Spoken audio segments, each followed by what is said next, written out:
Good morning, I'm Davey with Davey Goosmann Realty, and we are here this morning talking about appraisals.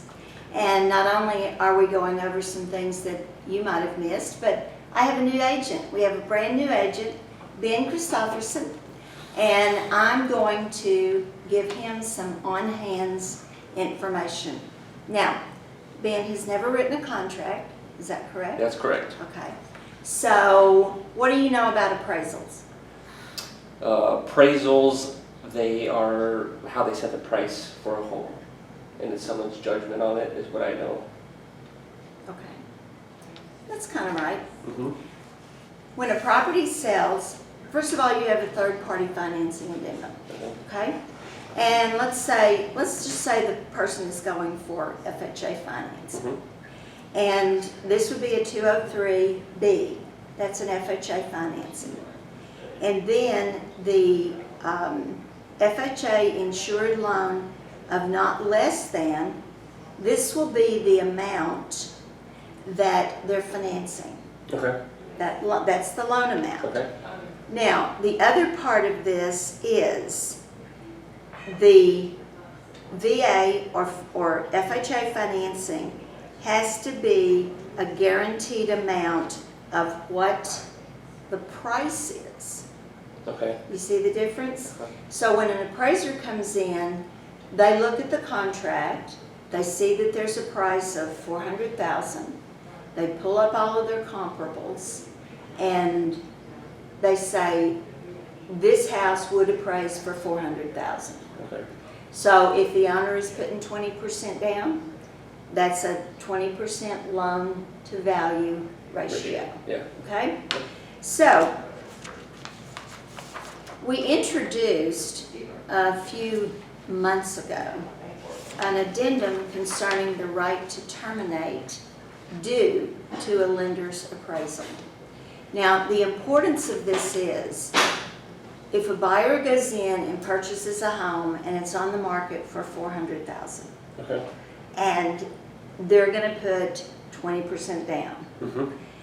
and everybody in the marketplace wants that house. So somebody else might bid $410,000, and the buyer that really, really wants it might bid $420,000. Mm-hmm. Well, you can see what that might create with an appraisal, correct? Mm-hmm. Yeah.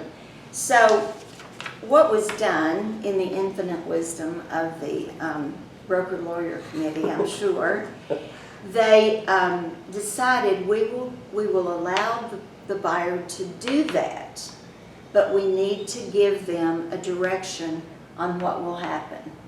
Okay. If it appraises for the amount that they offered, great. We've Okay. got that covered. But if it doesn't appraise for the amount they offered, then they have to make a decision if they want to terminate that contract, if the seller doesn't come down, or if they are willing to pay the difference. Okay. On any of on the 400, the 410, or the 420.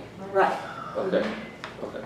So what they do is they still get their 20% loan, Mm-hmm. but they may have to come up with extra money because Okay. it didn't appraise for what they were Ah, willing willing to to pay pay. for it. Okay. Yes. Gotcha. So that's been a little bit of a confusion.